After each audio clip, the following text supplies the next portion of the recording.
में, उनको मैंने थोड़ा सा बाद में रखा हुआ है, ठीक है। उनको भी देखेंगे फिर बाद में किस तरीके से टैकल करना है। चलिए आगे भाई, तो टाइम टेबल आपको मैंने दिखा दिया है। अब इसके बाद में आते हैं अपने चैप्टर की तरफ।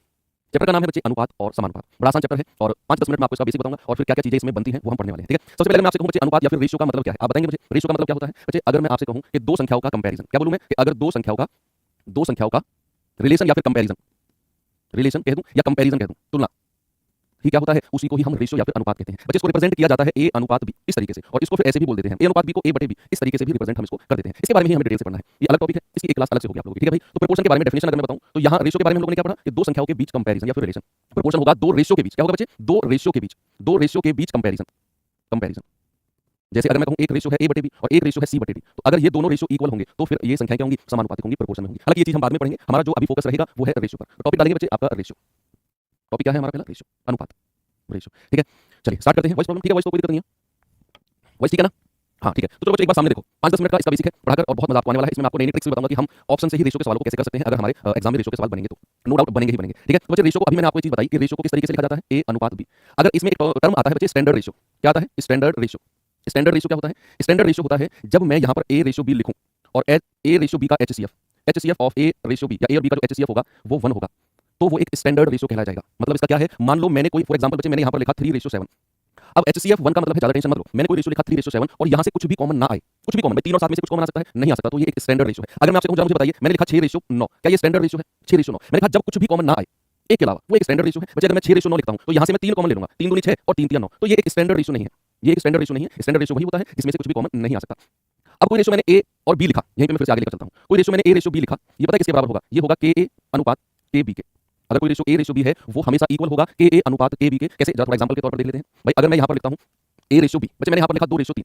अगर मैं किसी एक संख्या की मल्टीप्लाई, सुनना, अगर मैं किसी एक संख्या की मल्टीप्लाई एक रेशियो में कर रहा हूं ना, तो उसी संख्या की मल्टीप्लाई दूसरे रेशियो में भी होगी। बच्चे अगर मैं यहाँ 2 की मल्टीप्लाई कर दूं, भाई इसको मैं क्या लिख दूं? 2 दूनी 4 और इसको मैं लिख दूं 3 दूनी 6, तो ये दोनों रेशियो हमेशा इक्वल होंगे। मैं कह सकता हूं 2/3 बराबर 4/6, ठीक है। इसी को ही 2 से मल्टीप्लाई करके बनाया गया है, तो ये रेशियो हमेशा इक्वल होंगे। इसी को ही मैं लिख सकता हूं 3 से मल्टीप्लाई 2 3 6 और इसी को लिख सकता हूं 3 3 9, ये रेशियो भी इसके इक्वल होगा, हमेशा ये रेशियो इक्वल होते हैं। अगर मैंने कोई ए अनुपात लिखा और मैं किसी एक संख्या से मल्टीप्लाई करता हूं तो वो रेशियो हमेशा आपस में इक्वल होते हैं। वो प्रोपोर्शन का पार्ट है। चलिए अब जो मेन चीज आपकी समझने वाली है उस पर हम आते हैं। तो बेसिक डेफिनेशन थी रेशियो की, मेन चीज जो समझने वाली है बच्चे वो है कॉम्बिनेशन ऑफ रेशियो। क्या है? Combination of ratio.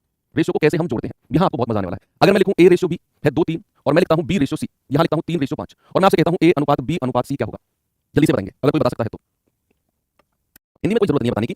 कॉम्बिनेशन मतलब दो अनुपात को जोड़ना, वही कॉम्बिनेशन। कॉम्बिनेशन नहीं जानते तुम? दो अनुपात को जोड़ना। अब यहाँ से आपके एग्जाम की चीजें शुरू हो गई हैं। अभी तक तो मैंने जस्ट आपको डेफिनेशन बताया कि रेशियो की डेफिनेशन है क्या। अब यहाँ से जो आपके एग्जाम में बनेगा वो शुरू हुआ है। बच्चे मैंने लिखा ए रेशियो बी 2:3 है, बी रेशियो सी 3:5 है। बिचौलिया का नाम सुना है तुमने? बिचौलिया क्या होता है? जो दो परिवारों को जोड़कर एक नए परिवार का निर्माण करता है, शादियां जो करवाता है। बड़े खुश हो गए होंगे इसका काफी इंतजार के बाद अब मौका मिलने वाला है कि जब हमारे घर में भी बिचौलिया आएगा। बहुत दिन से वैकेंसी इंतजार कर रहे थे कि हम भी लगे और हमारी भी शादी हो, तो वो अब इंतजार आप लोगों का दूर होने वाला है। जल्दी से 2-3 महीने के अंदर नौकरी लग के आपके घर भी अब बिचौलिया की लाइन लगने वाली है। तो यहाँ पर बिचौलिया होता है बच्चे जो दोनों अनुपात में कॉमन होता है, इधर भी वही है और इधर भी वही है। इस परिवार में भी वही बिचौलिया है बच्चे, इस परिवार में भी वही बिचौलिया, जिसको मीडिएटर बोलते हैं। क्या बोलते हैं? मीडिएटर बोलते हैं। तो भैया दोनों में बी और बी जो है ना ये कॉमन है, तो ये दोनों में इक्वल होना चाहिए। ये दोनों में क्या होना चाहिए? ये दोनों में इक्वल होना चाहिए। अगर इस परिवार में बी का मान 3 है ना, तो यहाँ भी 3 होना चाहिए। इसको हमें इक्वल करना पड़ेगा, है कोई दिक्कत नहीं है। अब जैसे ही मैंने देखा कि भाई जो मीडिएटर है, जो बिचौलिया है, वो तो 3 है दोनों केस में, तो फिर मैं कहूंगा कि ए का मान 2 होगा और बी का मान 3 होगा और सी का मान जो है वो 5 हो जाएगा। सीधा सीधा मैं कह सकता हूं। फॉर एग्जांपल अगर मैं एक और एग्जांपल आपको दूं, बच्चे मैंने आपसे कहा कि ए रेशियो बी जो है वो 6 रेशियो कितना है? 7 है। और अगर मैं कहूं बी रेशियो सी जो है वो 21:25 है, और आपसे मैंने कहा कि ए अनुपात बी अनुपात सी, आप कोई बता पाएगा मुझे?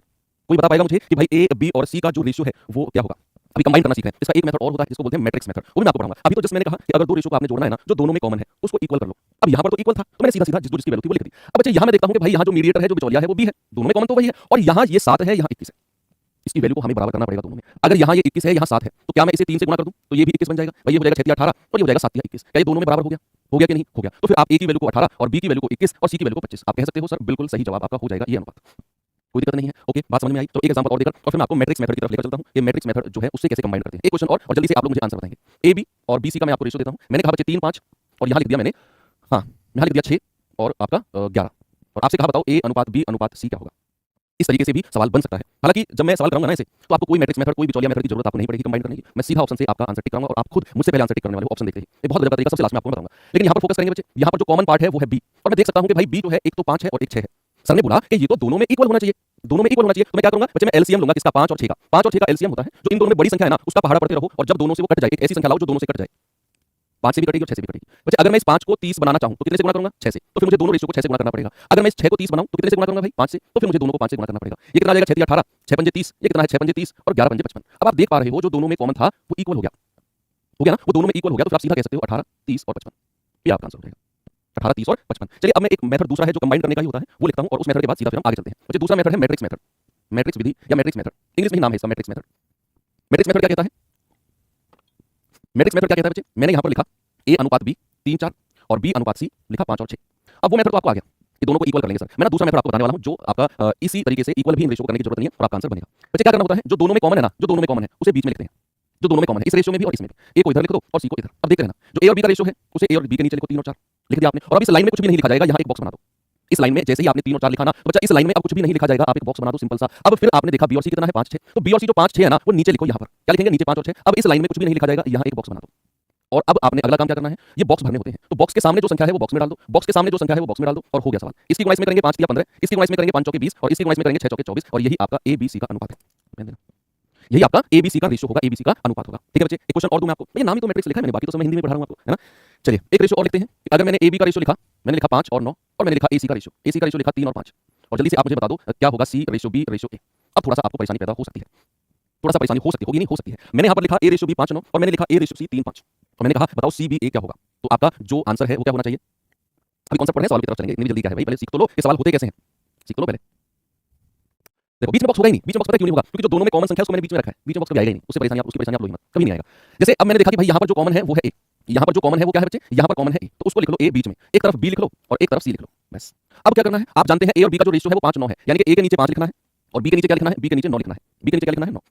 ऐसे ही ये सामने वाली लाइन खाली हो गई तो ये बॉक्स यहाँ बन गया। अब जो ये आएगा ए और सी वो नीचे वाली लाइन में आएगा, बी आएगा 3 और सी कितना है 5, ठीक है। इस लाइन में ये बॉक्स खाली है। अब क्या करना है बच्चे, बॉक्स को भरना है। ये 5 यहाँ चिपका दो बॉक्स के सामने और बॉक्स के सामने 3 यहाँ चिपका दो, गुणा करेंगे 9 या 27, 5 या 15 और 5 पूरे 25। अभी मेरा आंसर नहीं आया बच्चे, ये तो हमने बीएससी निकाला है, ये तो हमने बीएससी निकाला है। हमसे पूछा है उसने क्या, सी बी ए, तो सी की वैल्यू कितनी है 25 और बी की वैल्यू कितनी है 27 और ए की वैल्यू कितनी है 15 और यही मेरा आंसर होगा, यही मेरा प्यारा सा उत्तर हो जाएगा। बात क्लियर हुई, चीजें समझ में आई? ओके, तो आपको दोनों मेथड क्लियर हो गए कि जब इक्वल करने से भी हम रेशियो को जोड़ सकते हैं और मैट्रिक्स मेथड से भी हम रेशियो को जोड़ सकते हैं, कोई दिक्कत नहीं है आपको? वेरी गुड, ये तो हमने बीएससी निकाला। हमसे पूछा था सी बी ए, तो बी के नीचे 27 बी के नीचे लिख दिया, ए के नीचे 15 ए के नीचे लिख दिया और सी के नीचे 25 सी के नीचे लिख दिया, कोई दिक्कत किसी को इसमें नहीं होनी चाहिए। चलो थोड़ा सा आगे चलते हैं भाई, और अब मैं आपको बताता हूँ कि जो अनुपात बन सकते हैं वो कितने तरीके से रेशियो आपको एग्जाम में दे सकता है, कितने तरीके से आपको एग्जाम में वो रेशियो दे सकता है। आप कहेंगे पहला तरीका क्या होगा, अलग अलग मैं कुछ एग्जांपल्स करूंगा आपको और एग्जाम में देखना उनसे अलग कुछ भी नहीं आएगा, कुछ भी नहीं आएगा, आएगा तो उन्हीं में से ही आएगा। पहला एग्जांपल मैंने लिखवाया, मैंने कहा अगर 3a बराबर 4b है और आपसे कहेगा ए रेशियो बी क्या होगा। ये कॉन्सेप्ट भी होगा और एग्जांपल भी आप साथ के साथ करते जाओगे। मैं 5 से 7 तरीके के रेशियो बनाने सिखाऊंगा आपको और वही आपको दिमाग में रखना है, उन्हीं के ऊपर हम प्रैक्टिस करेंगे, उनसे अलग एक सवाल नहीं बनेगा, ठीक है। तो अगर इस तरीके की कंडीशन आपके सामने बनेगी 3a बराबर 4b और आपसे कहेगी ए रेशियो बी बताओ क्या होगा, तो बच्चे पता क्या करना होता है, अगर बीच में बराबर का साइन है तो बराबर को कूदने के बाद ए के सामने क्या है 4 और बराबर को कूदने के बाद बी के सामने क्या है 3, तो जो ए के सामने है वो ए का अनुपात, जो बी के सामने है वो बी का अनुपात हो जाएगा।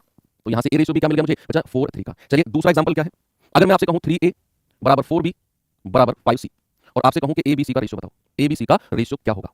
अब आप क्या करेंगे, अब यहाँ से थोड़ी छोटी छोटी जो ट्रिक्स है ना वो बनना शुरू होंगी, वो बनना शुरू होगा। सवाल देखना बच्चा एज इट इज आपको देखने को मिलेगा, एज इट इज क्वेश्चन, ठीक है। आपके सामने है 3a बराबर 4b बराबर 5c और आपसे कह रहा है a अनुपात b अनुपात c क्या होगा। ओके, तो अब देखिए आपने कोई एलसीएम वगैरह नहीं लेना, कुछ हो नहीं लेना। देखिए सामने क्या करना है, मुझे a का रेशियो चाहिए ना, तो जो a वाला पार्ट है ना इसको छिपा लो, इसको छिपा लो। मेरे हाथ रख दिया, कौन कौन सी संख्या आपको दिख रही है, संख्या कौन कौन सी दिख रही है, आप कहेंगे सर 4 और 5, तो a के नीचे लिख दो 4 गुणा 5, ये a का रेशियो हो गया। अगर मुझे b का रेशियो बताना है तो b के ऊपर ऐसे हाथ रख लो, कौन कौन सी संख्या दिख रही है 3 और 5, तो b के नीचे लिख दो 3 गुणा 5। अब मुझे c का रेशियो चाहिए तो c के ऊपर हाथ ऐसे रख लो, तो संख्या कौन कौन सी दिख रही है 3 और 4, तो 3 गुणा 4, तो क्या हो गया 5 चौके 20 5 तिया 15 और 4 तिया 12, ये आपका एबीसी का आंसर आ गया। कोई एलसीएम वगैरह लेने की जरूरत नहीं है। अगर इस तरीके की कंडीशंस आपको मिले तो ए अगर रेशियो पूछेगा तो ए के ऊपर हाथ रख लेंगे, बाकी संख्या की गुणा, बी का पूछेगा बी को छिपा लेंगे, बाकी संख्या की गुणा, सी का पूछेगा सी को छिपा लेंगे, बाकी संख्या की गुणा और यही आपका रेशियो हो जाएगा ए बी और सी का। चलिए दूसरा एग्जांपल भी क्लियर है और ये कॉन्सेप्ट ही है, एग्जांपल नहीं है बच्चे, एग्जांपल के फॉर्म में, तो मैं आपको बता रहा हूं जस्ट बेस्ट, है ना। तीसरा क्या है, तीसरा है कि आपको अगर मिले a/2 बराबर b/3 ऐसा मिल जाए और सी को भी चलो साथ में ले लेते हैं बराबर c/4 ऐसे मिल जाए और आपसे कहे ए बी और सी का रेशियो क्या होगा, तो फिर आपका जवाब क्या होगा बच्चे। सवाल ऐप पर क्लास नहीं होगी बच्चे, 3 दिन डेमो चल रहा है तो सारी क्लासेस जो है वो यूट्यूब पर चलेंगी, ऐप पर नहीं होंगी, ऐप पर अपलोड होंगी ऑफलाइन। 3 दिन के बाद ये सारी क्लासेस जो है ना ये एप्लीकेशन पर शिफ्ट हो जाएंगे। ओके, तो यहाँ पर मैंने कहा a/2 बराबर b/3 बराबर c/4 और मैंने आपसे कहा a b c का रेशियो। देखना सामने जब भी ऐसी कंडीशन आपको मिले जहां a/2 b/3 c/4 का फॉर्म टाइप कुछ भी हो और a b c के साथ कोई संख्या ना हो, ये एज इट इज हो a b c, कोई कोएफिशिएंट इनके साथ ना हो, कोई संख्या यहाँ पर ना लिखी हो, तो फिर आपका जो a b c का रेशियो होगा ना वो डायरेक्ट, जो a के नीचे है वो a का रेशियो, जो b के नीचे है वो b का रेशियो और जो c के नीचे है वो c का रेशियो डायरेक्ट आप कह सकते हो। क्या कह सकते हो, जो a के नीचे है वो a का अनुपात, जो b के नीचे है वो b का अनुपात और जो c के नीचे है वो c का अनुपात, इसके अलावा और कुछ दिमाग नहीं लगाना है, ठीक है।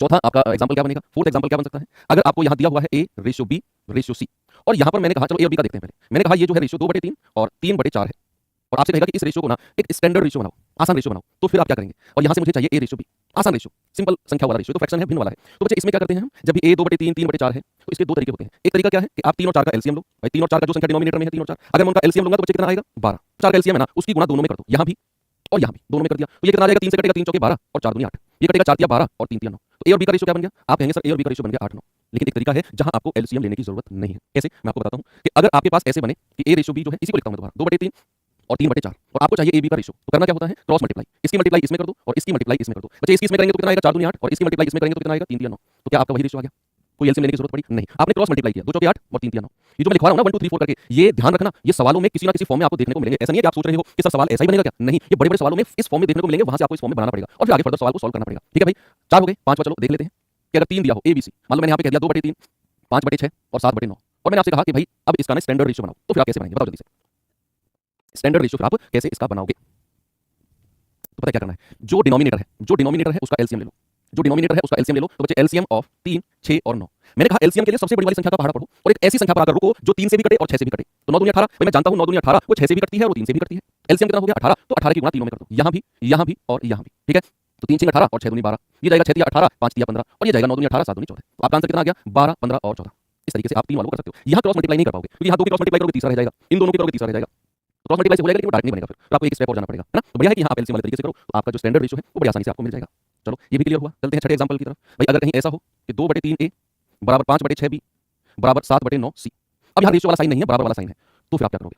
अगर कहीं ऐसा हो कि 2/3A बराबर 5/6B बराबर 7/9C और आपसे कहे कि बताओ ABC का रेशियो क्या होगा, तो बच्चा आपका जो जवाब है वो क्या आने वाला है, सभी लोग जल्दी से मुझे बताएंगे। आप कहेंगे कि सर यहाँ पर तो थोड़ी सी प्रॉब्लम हो सकती है, थोड़ी सी प्रॉब्लम हो सकती है। ठीक है, एक सर मैथ्स का टाइम मॉर्निंग 5 बजे से कर दो, रात को 2 बजे से ना कर दूं, 2 बजे से 6 बजे तक ना पढ़ाऊं तुम्हें, है भाई, कमाल करते हो पांडे जी तुम भी। 7 बजे से मुझे लगा बहुत जल्दी, 5 बजे से कर दो। ग्रामीण क्षेत्र के लोग हो आप, 5 बजे पता है दूध निकालने का टाइम होता है गाय भैंसों का, और तुम वहां उस टाइम क्लास करोगे, घर का काम नहीं करना है क्या, बच्चों का काम से, गलत बात है। देखो भाई इसको कैसे करें, इसमें थोड़ा सा प्रॉब्लम हो सकती है आपको, थोड़ी सी प्रॉब्लम। कैसे, सबसे पहले यहाँ जो डिनोमिनेटर है ना 3 6 और 9, इसको हमें न्यूट्रलाइज करना है। न्यूट्रलाइज मतलब पहले इसको हमें हटाना है, इसको हमें हटाना है। तो इसको अगर मैं हटाऊंगा 3 6 9, अगेन आपको एलसीएम मैंने बता दिया 3 6 9 का, एलसीएम ऑफ 3 6 और 9 कितना होता है, आप कहेंगे कि सर ये होता है 18। तो आप क्या करोगे बच्चे, 18 की मल्टीप्लाई तीनों में कर दोगे, यहाँ भी और यहाँ भी। तो ये कितना होगा, 3 6 18 और 6 दूनी 12A बराबर 6 दिया 18 और 5 दिया 15B बराबर 9 दूनी 18 और 7 दूनी 14C। ये आपके पास आ गया। अब बस आपने एबीसी का रेशियो निकालना है, एबीसी का रेशियो निकालना है, फिर तो आप जानते हैं ए को छिपा लो 15 गुना 14 अनुपात, बी को छिपा लो 12 गुना 14 और सी को छिपा लो कितना 12 गुना 15। ये आपका एबीसी का रेशियो आ गया, मतलब मल्टीप्लाई मैंने तो जस्ट आपको बताया है। ठीक है, कि अगर इस तरीके की आ जाए तो पहले आपको जो डिनोमिनेटर है जो हर है एलसीएम लेकर पहले उसे इस फॉर्म में लेकर आना है और फिर एबीसी का रेशियो वो मैंने आपको निकालना सिखा दिया है। तो ये कुछ 5 से 6 तरीके के रेशियो हैं बच्चे जो बन सकते हैं। बस इसके अलावा जो बनेगा वो हम देख लेंगे अपने हाँ एक और देख लेते हैं, चलो एक और देख लेते हैं, 7वां और देख लेते हैं। मेरे दिमाग में आ गया कि अगर ए रेशियो भी आपके पास है क्या, मान लो 1.5 और 3 इस तरीके का है, डेसिमल वाला बन सकता है ये भी कि अगर एबीसी आपका 1.5 और 3 है तो क्या करें बच्चे, कुछ भी नहीं करना है, जस्ट एक काम करना है कि अगर मैं ये डेसिमल हटाता हूं तो डेसिमल के बाद एक संख्या तो नीचे 10 आ जाएगा कि नहीं। अब आपने क्या करना है, 3 के नीचे 1 मैं लिख सकता हूं, कोई दिक्कत नहीं है। अब आपने वही क्रॉस मल्टीप्लाई जो मैंने सिखाया, ये क्रॉस मल्टीप्लाई भाई 15 एकम 15 और 10 या 30, तो रेशियो कितना बन गया 15 30 का। क्या मैं इसे ऐसे लिख सकता हूं 15 एकम 15 और 15 दूनी 30, एक रेशियो 2, क्या मैं लिख सकता हूं इसको एक रेशियो 2, ओके कोई दिक्कत नहीं है। अगर डेसिमल वाला भी आ जाए तो एक और डेसिमल बना कर देता हूं, आप खुद कोशिश करना इसका आप मुझे आंसर बता पाओ बच्चे। जैसे मैं यहां पर लिखता हूं ए अनुपात बी, जल्दी से बताना मुझे हर एक बच्चे का आंसर चाहिए कमेंट बॉक्स में। मैंने यहां पर लिखा 2.4 और मैंने यहां पर लिख दिया 5। अब आप बताओ मुझे ए रेशियो बी क्या होगा, सभी लोग कोशिश करो, कॉपी पेन लेकर बैठा करो, ऐसे रजाई में घुस के ऐसे देखने से बात नहीं बनेगी बच्चे, ऐसे रजाई में घुस के केवल फोन में पढ़ने से मैथ्स नहीं आएगा, बाकी सब्जेक्ट्स आ सकते हैं लेकिन मैथ्स नहीं आएगा। मैथ्स के लिए आपको कॉपी पेन लेकर बैठना पड़ेगा और ऊपर से आपके पास टाइम भी कम है, 40 दिन का टारगेट हम लोग लेकर चल रहे हैं, तो चीजें थोड़ी सी स्पीड से तो चलनी पड़ेंगी क्योंकि आज फर्स्ट क्लास है तो मैं थोड़ी सी स्पीड को कम लेकर चल रहा हूं और धीरे धीरे हम इसको मेंटेन कर लेंगे और धीरे धीरे नहीं जल्दी ही मेंटेन कर लेंगे। ओके चलो, अब भाई जैसे ये है, अगर मैं पॉइंट हटाऊंगा तो बटे 10 आएगा, क्रॉस मल्टीप्लाई कर दो, यहां तो बटे 1 है कोई दिक्कत नहीं है, ये आएगा 24 और 10 पंजे 50, बच्चे क्या 2 से कटेगा 12 बार, क्या 2 से कटेगा 25 बार, आंसर आ गया 12 25। कितना आ गया 12 25, बिल्कुल सही है। अब ये सारी थ्योरी जो है मैंने आपको एग्जांपल की फॉर्म में समझाई, ये सवालों में एज इट इज रखी मिलेगी। अब मैं आपको लेकर चलता हूं सवाल नंबर 1 पर, तो कोशिश करेंगे कि उसका आंसर आप लोग मुझे बता पाओ। चलिए सवाल नंबर 1 आपकी स्क्रीन के ऊपर, चलिए सवाल नंबर 1 आपकी स्क्रीन के ऊपर ये रहा। बहुत सारी चीजें हमने पढ़ी आज और देखते हैं कि वो कितनी अप्लाई हो पाई है। चलिए अब मेरा काम खत्म हुआ और आज का आपका काम शुरू हुआ। मेरा काम आपको समझाने का था कि चीजें कैसे कैसे होती हैं। अब ये मान लो कि आज का टेस्ट शुरू है आपका और सवाल है ए बी 4 5 बी सी 3 10, तो ए सी क्या होगा। कैसे भी करो, आप इस बिचौलिया को इक्वल करो, आप इसे मैट्रिक्स मेथड से करो, आपकी मर्जी, लेकिन करो जरूर। चलिए देखते हैं बच्चे, यहां पर मुझे दिया गया है क्या, मुझे दिया गया है ए बी, कितना है बच्चे, ए बी दिया गया है 4:5 और मुझे दिया गया है बी सी कितना है बच्चे 3:10। मैट्रिक्स मेथड से कर लो या इसको इक्वल कर लो 5 3 का एलसीएम लेकर, आपकी मर्जी है। देखो ऐसे भी एलसीएम भी मत लोगे, ना लोगे ना तब भी काम चल जाएगा। यहां बी कितना है 5, यहां बी कितना है 3, तो जो यहां का बी है उसकी मल्टीप्लाई तो इसमें कर दो, तो दोनों में करनी पड़ेगी, और जो यहां का बी था उसकी मल्टीप्लाई इसमें कर दो, बिना एलसीएम लेके भी काम चल जाएगा। बहुत सारी ट्रिक्स अभी तो मुझे आपको बतानी है, पहले मिनट से ही ट्रिक्स बताने लग जाऊंगा ना तो दिमाग चकरा जाएगा। मैंने आपको क्या बोला, जो इधर वाला बी है उसकी मल्टीप्लाई यहां कर दो दोनों में, और जो इधर वाला बी है उसकी मल्टीप्लाई यहां कर दो, कोई एलसीएम लेने की जरूरत नहीं है। ठीक है, क्या बन जाएगा, 4×3 = 12 और 5×3 = 15। ये बन जाएगा 5×3 = 15 और 5×4 = 25। क्या दोनों में जो कॉमन था वो 15-15 मिल गया? तो हमारा ए बी सी का रेशियो क्या होगा प्यारे बच्चे? आप कहेंगे सर 12, और बी की वैल्यू तो 15 है दोनों में, और सी की वैल्यू कितनी है, 25। मुझसे क्या पूछा है, ए सी। तो ए और सी का रेशियो कितना होगा? आप कहेंगे सर ये होगा 12 और 4×3 = 12, 5×4 = 25 और 5×3 = 15। ये होगा 12 और 25 का। कितना होगा, 12 और 25, नहीं 6×25 नहीं, 12×25, इसको 12 कर लेना, इसको ना 12 कर लेना, 12×25 का हो जाएगा। ओके, अब इसे आप मैट्रिक्स मेथड से भी कर सकते हो। भाई मैट्रिक्स मेथड से कैसे कर सकते हैं, मैं इसको यहां से रफ कर रहा हूं। ए बी सी जो दोनों में कॉमन है उसे सेंटर में रखना है। ए बी कितना है बच्चे, 4×5, तो ये बॉक्स बन गया। बी सी कितना है, 3×10, तो ये बॉक्स यहां पर बन गया, है ना। ये बॉक्स के सामने संख्या यहां लिख दो, और बच्चे बॉक्स के सामने संख्या यहां लिख दो।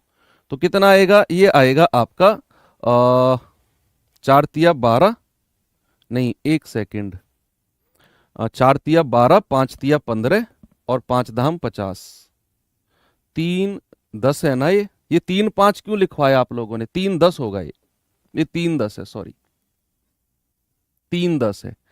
3×10 है तो फिर ये 5 से गुणा होके 50 बना देगा, है ना। तो फिर 12×50 का रेशियो वहां से भी आ गया। चलो ठीक है, वो 3×5 ले लिया था, ये 12×50 का रेशियो कितना आएगा, ये आएगा 2 से 6 12 और 2 से 25, सॉरी 6×25। देखो यहां से भी आ गया, यहां से भी आ गया आपका, और मैट्रिक्स मेथड से भी आ गया। ए और सी का रेशियो 12×50, तो 2×6 12, 2 से जाएगा 25 बार।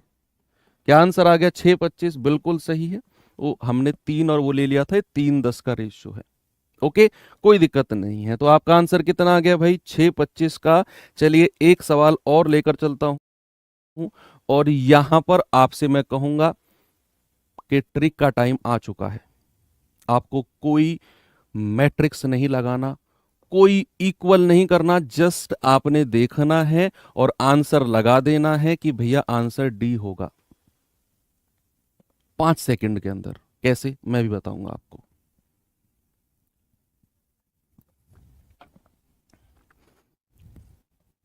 पांच सेकंड बस, और आपका आंसर डी आप कह दोगे। कैसे बच्चे, एक चीज मैं आपको बताने वाला हूं, गौर करना। सामने देखो, ट्रिक भी है, कॉन्सेप्ट भी है। कैसे, मेरे पास सवाल में ए बी का रेशियो दिया हुआ है 2:5, और मुझे दिया हुआ है, नहीं ये रेशियो या इसका आंसर सी होगा, क्योंकि यहां हमें सी बी दिया हुआ है। सी बी दिया है मुझे 3×4, कितना, 3×4 मुझे दिया हुआ है। अब एक चीज देखना, क्या आंसर होगा, या सी होगा या डी होगा। सामने देखना, जो मेरा ए बी का रेशियो है ना 2:5, वो ऑप्शन में एज इट इज मुझे मिलना चाहिए, वो कभी चेंज नहीं होगा। मैं कह रहा हूं ये बात समझ लो, कोई मैट्रिक्स मेथड लगाने की जरूरत नहीं पड़ेगी। ए बी का रेशियो कितना है, 2:5। ऑप्शन में जो ए और बी का रेशियो है ना बच्चे, वो 2:5 होगा। जिसमें 2 और 5 नहीं है वो मेरा आंसर नहीं होगा, ये बात ध्यान रखना। अब मैं देखता हूं यार, ए बी इसमें तो 2:5 है, ये आंसर हो सकता है। इसमें भी 2:5 है, ये भी हो सकता है। क्या ये 2:5 बनाता है 8×20? देखना जरा, 4×2 8 और 4×5 20, ये तो 2:5 बना रहे, ये भी हो सकता है। क्या ये 2:5 बना रहा है 6×15? तो आप कहेंगे सर 3×2 6 और 3×5 15, ये भी 2:5 बना रहा है। तो चारों ऑप्शन हो सकते हैं। अब मुझे यहां सी बी दिया हुआ है, तो बच्चे मैं बी और सी का रेशियो लूंगा, तो पलट जाएगा, बी के नीचे 4 आ जाएगा और सी के नीचे 3। तो बी और सी कितना है मेरे पास, 4×3। मैंने बी और सी का रेशियो क्यों लिखा, क्योंकि प्यारे बच्चे उसने मुझसे ए बी सी का रेशियो पूछा है सवाल में। तो तो ए और बी तो मैंने चेक कर लिया, तो जो दूसरा होगा ना पेयर, वो बी और सी का पेयर होगा। अब यहां मेरे पास सी और बी तो है, तो मैंने बी और सी चाहिए, तो ये मैं पलट दूंगा, 4-3 हो जाएगा। ऑप्शन से चेक करो, जो रेशियो 4-3 नहीं है उसको काट दो। जैसे ही मैंने यहां पर देखा बी और सी, ये तो 5-4 है, मुझे 4-3 चाहिए, काट दो, मेरा आंसर नहीं होगा। तुरंत उड़ाते चलो, यहां 5-3 है, मुझे 4-3 चाहिए, काट दो, मेरा आंसर नहीं होगा। यहां 20 और 15 है, तो 20 और 15 को क्या मैं लिख सकता हूं, 5 चौके 20 और 5 तिया 15, 4-3 मिल गया, यही मेरा आंसर होगा, यही मेरा आंसर होगा। बच्चे आप इसे मैट्रिक्स मेथड से भी कर सकते हो। ए बी सी में कॉमन क्या है, कॉमन है बी, वो सेंटर में लिखो, एक तरफ ए और एक तरफ आप सी लिख दो। ए और बी कितना है, ए और बी है 2 5, बी और सी कितना है, बी के नीचे 4 और सी के नीचे 3। ये बॉक्स खाली है, यहां बना दो, और ये बॉक्स खाली है, यहां बना दो। बॉक्स के सामने जो संख्या है वो लिख दो, और बॉक्स के सामने जो संख्या है वो लिख दो। तो आप कहेंगे 4 दूनी 8, 5 चौके 20 और 5 तिया 15। आपका आंसर कितना आ गया भाई, 8 20 15, ऑप्शन नंबर सी। और शायद आपको कोई जरूरत पड़ी ही नहीं इसकी, आपने जस्ट देखा जो मेरे सवाल में रेशियो है ना, वही रेशियो चेक करना है। जहां नहीं बना उसको हटा दो, जो बना उसको आगे बढ़ाते चलेंगे। अब जैसे एक सवाल है, ए बी 2-3 है, आपको बताना है 5a + 3b अनुपात 6a - 2b। क्या करेंगे आप करेंगे सर, आपको दिया हुआ है a/b, कितना है बच्चे, 2:3, और आपसे क्या पूछ रहा है, 5a + 3b अनुपात 6a - 2b। बड़ा आसान है। क्या करना है आपने, a की जो वैल्यू है 2 वो a की जगह लिखनी है, और b की जो वैल्यू है 3 वो b की जगह लिखनी है। सवाल अपने आप आंसर आपको दे देगा। कैसे, a का मान 2 रखेंगे तो ये कितना हो गया, 5 दूनी 10, प्लस b का मान 3 रखेंगे तो कितना हो गया, 3 तिया 9, अनुपात a का मान 2 रखेंगे तो 6 दूनी 12, माइनस b का मान 3 रखेंगे तो 3 दूनी 6, तो कितना होगा बच्चे, 10 और 9 19, अनुपात 12 में से 6 गए तो 6। आंसर आ गया ऑप्शन नंबर डी, 19/6। बात क्लियर है, आगे चलें। अगला सवाल, भाई तो आसान है ना, कोई दिक्कत नहीं हुई ना। आपने क्या किया, आपने ए की जगह 2 बी की जगह 3 यहां पर रखा और आंसर आ गया। इसमें ज्यादा सोचना ही नहीं है आपने, है ना। एक सवाल और देता हूं ऐसा ही मैं आपको, और कोशिश करना कि उसका आंसर आप लोग मुझे दे पाओ।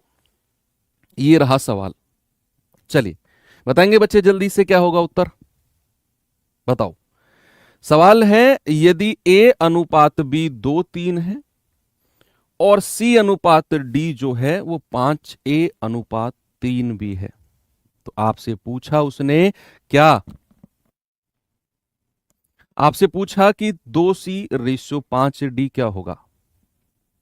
जल्दी से बताओ, सभी का आंसर आना चाहिए इसका। यहां थोड़ा सा दिमाग लगाना है आपने।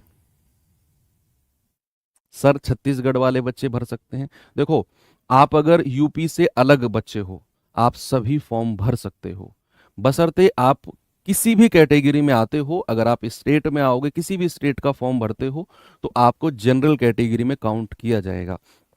मान लो आप सेंटर लेवल पे या अपने स्टेट में ओबीसी में आते हो, पूरे सेंटर लेवल पे भी ओबीसी में आते हो, लेकिन अगर आप यूपी का पर्टिकुलर फॉर्म भरते हो तो आपको जनरल काउंट किया जाएगा। आपको कास्ट सर्टिफिकेट लगाने की जरूरत नहीं है वहां पर, है ना। आप एससी कैटेगरी से आते हो सेंटर लेवल पे या स्टेट में, अगर आप यूपी का फॉर्म भरते हो तो आपको जनरल कैटेगरी में काउंट किया जाएगा।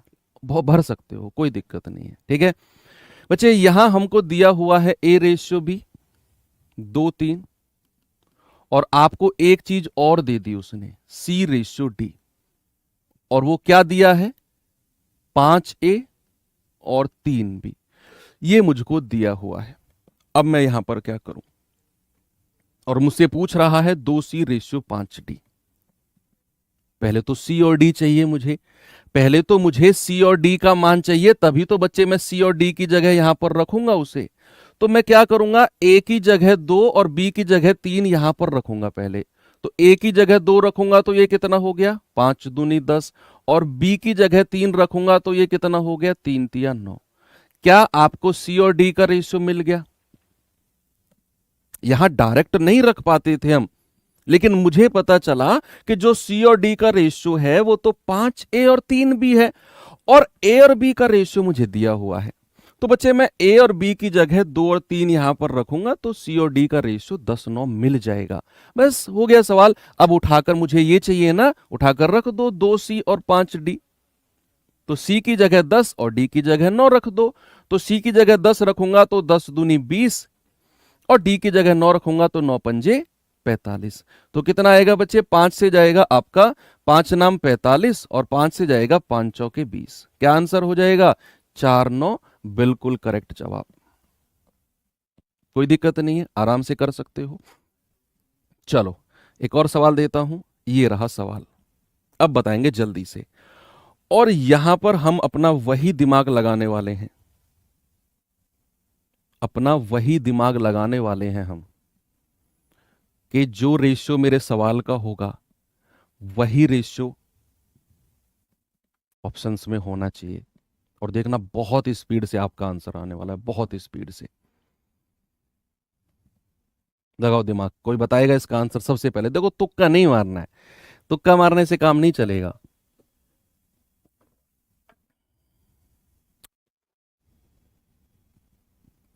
देखो यहां पर मुझे दिया हुआ है बच्चे क्या, 5/4 पी बराबर 2/3 क्यू बराबर 3/4 आर। देखो जो आपके नोट्स है ना बच्चे, आपको फेयर कॉपी में मैथ्स नोट करने की जरूरत नहीं है लाइव क्लास में, बिल्कुल मत किया करो, गलत बात है, पाप लगेगा। जब भी आप मैथ्स की क्लास कर रहे हो, एक रफ कॉपी आपके पास होनी चाहिए। अगर मैथ्स सीखना है तो, रटना है तो आपकी मर्जी है, आप फेयर कॉपी में उतार सकते हो, सीखना है तो रफ कॉपी रखो। इस क्लास के प्रॉपर हैंड रिटन नोट्स मैं प्रोवाइड कराऊंगा आपको एप्लीकेशन में। एप्लीकेशन में इस क्लास के साथ अटैच होकर मिलेंगे प्रॉपर अच्छी राइटिंग में हैंड रिटन नोट्स, वहां से आप उनको ले सकते हो। लेकिन अभी जब आप क्लास कर रहे हो तो, और आप साथ के साथ फेयर कॉपी में लिख रहे हो, काटा पीटी नहीं करना चाहते हो, 4-4 तरीके के पेन लेकर बैठे हो, तो आप शायद मैथ्स रेयरली सीख पाओ। मैथ सीखने के लिए तो बहुत रफ एंड टफ होना पड़ता है। रफ एंड टफ यानी कि उस कोने में कैलकुलेशन फेंक के मारी, इस कोने में कैलकुलेशन फेंक के मारी, साइड में छोटे से कोने में कैलकुलेशन कर दी, ऐसे सीखा जाता है मैथ्स। गलती ना करो, ये अगर दिमाग में रखोगे तो फिर मैथ्स कैसे सीखोगे। मैथ्स में तो गलतियां होती हैं भाई, कैलकुलेशन वगैरह में। अब देखो इसका मैंने आपको सिखाया था, जो 5-6 तरीके के लिखवाए थे ना मैंने आपको, याद करो। मैंने कहा था कि ये एग्जाम्पल भी हैं और ये आपके कॉन्सेप्ट भी हैं। तो ये लिखवाया था ना मैंने, इस तरीके का एग्जाम्पल कराया था एक। मैंने कहा था 4 3 4 का एलसीएम ले लो, उसकी गुणा कर दो, और फिर जो आए वहां से रेशियो बना लो। कैसे भाई, सबसे पहले आप मुझे बताओ 4 3 4 का रेशियो क्या है, सॉरी एलसीएम कितना है। एलसीएम ऑफ 4 3 और 4, आप कहेंगे सर आ गया 12। बड़ी संख्या का पहाड़ा पड़ेंगे 4 का, और एक ऐसी संख्या पर रुकेंगे जो 3 से भी कटती हो। तो 3 चौके 12 और 4 तिया 12, और फिर बच्चे 12 की गुणा तीनों में कर देंगे, यहां भी और यहां भी। तो मुझे क्या मिलेगा, 4 तिया 12, 5 तिया 15 पी बराबर 3 चौके 12, 4 दूनी 8 क्यू बराबर 4 तिया 12 और 3 तिया 9 आर, 3 तिया 9 आर। बस हो गया सवाल। अब मुझे क्या चाहिए, मुझे चाहिए पी क्यू आर। मुझे क्या चाहिए बच्चे, मुझे चाहिए P ratio Q ratio R. तो जो पी का रेशियो होगा वो इन दोनों संख्या को गुणा कर दो, पी को हाथ छिपाकर। तो 8 नाम 72। जो बच्चे जो क्यू का रेशियो होगा तो वो हम क्या करेंगे, वो हम क्यू को छुपाकर और जो 2 है उनको गुणा कर देंगे, 15 निम्मा 135। और जो आर का रेशियो होगा वो आर को छिपाकर इनको गुणा कर देंगे, 15 अट्ठे 120, 120 सॉरी। अब क्या ये कटेगा 3 से, देखो 3 से कट रहा है, 3 से कट रहा है 24 बार, 3 से कट रहा है 45 बार, और 3 से कट रहा है 3 चौके 12। तो ये आपका आंसर है 24, 45 और 40।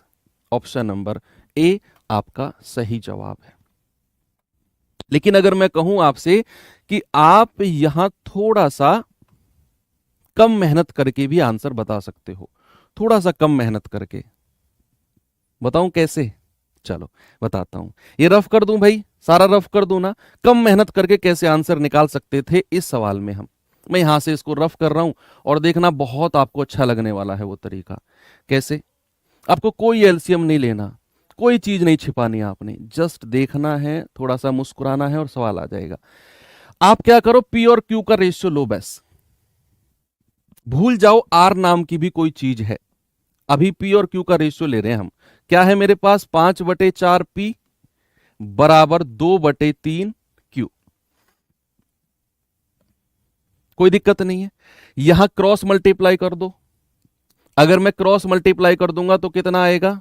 5×3 पी और इसकी मल्टीप्लाई इसमें कर दो, 4×2 8 क्यू। कर दिया मैंने। और मुझे यहां से भाई इसकी मल्टीप्लाई इसमें करी, 5×3 और 4×2 8। अब जरा पी और क्यू का रेशियो बताना। पी के सामने 8 और क्यू के सामने 15। ऑप्शन में चेक कर लो, 8 और 15 का रेशियो जहां नहीं है उसको काट के अलग हटा दो, वो आंसर होगा ही नहीं। अभी मैं आर की तो बात ही नहीं कर रहा हूं, मैं बात कर रहा हूं केवल पी और क्यू की। और मुझे पता चला कि पी और क्यू का रेशियो तो 8/15 है, और जिस ऑप्शन में 8 और 15 रेशियो नहीं होगा वो मेरा आंसर नहीं होगा। बच्चे मैं चेक करता हूं डी से, क्या ये रेशियो 8/15 बनाता है? भाई 3×4 = 12 और 3 से जाएगा 15 बार। मुझे तो 8/15 चाहिए, आंसर नहीं होगा। 24 4 से जाएगा, 4×6 8 से चला जाएगा, 8×3 = 24, 8×5 = 40। बच्चे मुझे तो रेशियो 8/15 का चाहिए, नहीं होगा। 2 से जाएगा 12 बार, 2 नाम 18। मुझे तो रेशियो 8/15 का चाहिए, नहीं होगा। अब यहां पर देख लो, 3 से जाएगा, 3×8 = 24 और 3 से जाएगा 15 बार। क्या मिला? यही आंसर है, यही आपका सटीक आंसर है। आपको कोई एलसीएम वेलसीएम लेने की जरूरत नहीं पड़ी, इवन आर की भी जरूरत नहीं पड़ी। अगर किसी ऑप्शन में 2 ऑप्शन मैच कर जाते तो फिर मैं इन दोनों का रेशियो लेता, और आपका आंसर आपके सामने है। चलिए सवाल आगे चलते हैं। थोड़ा सा लैंग्वेज की फॉर्म वाला सवाल मैं आपको दिखा देता हूं कि सवाल अगर लैंग्वेज की फॉर्म में बने तो फिर आप कैसे सवाल का। चलिए सवाल आगे चलते हैं। थोड़ा सा लैंग्वेज की फॉर्म वाला सवाल मैं आपको दिखा देता हूं कि सवाल अगर लैंग्वेज की फॉर्म में बने तो फिर आप कैसे सवाल का उत्तर बताओगे। वेरी गुड, बताएंगे जल्दी से। हाँ, रिकॉर्ड अवेलेबल रहेगी। अभी 3 क्लासेस जो है ना, मुझे ये तीनों क्लासेस आपकी यूट्यूब पर है, फिर इनको शिफ्ट कर दिया जाएगा एप्लीकेशन पर, और वहां ये 3 क्लास के बाद में लाइव क्लासेस आपकी केवल और केवल एप्लीकेशन पर चलेंगी। केवल 3 क्लास जो डेमो है ये आपकी यूट्यूब पर है, और इनको रिकॉर्डेड फॉर्म में एप्लीकेशन पर डाल दिया जाएगा। जो इसकी पीडीएफ है क्लास नोट्स की, वो भी आपको एप्लीकेशन पर मिल जाएंगी। सवाल है, दो संख्याओं का अनुपात 7:11 है, यदि उनका अंतर 48 है तो दोनों में से छोटी संख्या कौन सी होगी? दोनों में से छोटी संख्या, तो आसान क्वेश्चन है भाई। दो संख्या का रेशियो कितना है बच्चे? 7:11। ठीक है, मैं हर वो लेवल, हर वो टाइप कवर कराऊंगा जो आपके एग्जाम पॉइंट ऑफ व्यू से बहुत इंपॉर्टेंट है। लेवल की आप बिल्कुल भी टेंशन मत लो, हर वो लेवल, हर वो टाइप कवर कराऊंगा। बस जो मैं पढ़ा रहा हूं उसे चुपचाप पढ़ते रहो। हर लेवल मेंटेन करना मेरा काम है, टाइप इंक्लूड करना मेरा काम है। एक सिंगल लेवल का सवाल और सिंगल टाइप का सवाल नहीं छूटेगा आपके एग्जाम में। ओके, तो यहां पर 7:11 के रेशियो में दो संख्याएं हैं। सवाल ने कहा कि भैया अंतर कितना है? 48। तो जरा मुझे इन दोनों का अंतर बताना कितना होगा भाई। 7 और 11 का अंतर कितना है? 4। 4 का ही तो अंतर है, और सवाल ने कहा अंतर तो 48 है, तो 4 यूनिट का मान कितना? 48। 1 यूनिट का मान कितना है? 48/4। और कितना है ये? 12। और 1 यूनिट का मान अगर 12 है, सवाल ने कहा छोटी संख्या कौन सी है? बच्चे छोटी संख्या तो 7 है, तो 1 का मान 12, तो 7 का मान कितना? 84। और आंसर कितना है? 84। बिल्कुल सही है, कोई जरूरत नहीं है आपको ऐसा भी करने की। मैं आपको ट्रिक्स थोड़ी छोटी बताऊंगा ना, ये छोटे छोटे सवाल ही मैंने छोटा सवाल क्यों रखा? एक छोटी सी ट्रिक बताने के लिए, ये बड़े सवालों में भी अप्लाई होगी, देखना भाई। मुझे उसने दिया है दो संख्याओं का अनुपात 7:11, देखते रहना, और मुझसे पूछा है छोटी संख्या कौन सी होगी। अब जब मुझे बताना इन दोनों में छोटी संख्या कौन सी है, आप कहेंगे सर इन दोनों में छोटी संख्या तो 7 है, तो जो मेरा आंसर होगा ना वो 7 का मल्टीपल होगा, वो 7 का गुणज होगा, वो 7 से कटना चाहिए, क्योंकि उसने छोटी संख्या पूछी है और छोटी संख्या 7 है। मेरा आंसर 7 से कटना चाहिए, जो 7 से नहीं कटेगा उसे हटा दो, वो आंसर नहीं होगा। क्या 60 7 से कटता है? नहीं। क्या 72 कटता है? क्या 96 कटता है? 84 कटता है? यही मेरा आंसर है। शायद आपको इतना भी करने की जरूरत नहीं थी, आपने 7-11 देखा और 7 का मल्टीपल देखा, आपका आंसर आपको मिल गया। ओके, इनकेस 2 ऑप्शन हो तो फिर तो हमारे पास बेसिक मेथड है ही है। अगर 2 ऑप्शन हो तो ठीक है, लेकिन ये आपके पास एक प्रायोरिटी रहनी चाहिए कि एक बार मैं मल्टीपल चेक तो कर लूं कि क्या एक ही ऑप्शन हो तो फिर शायद मुझे करने की जरूरत ना ही पड़े, है ना भाई। चलो एक सवाल और देता हूं।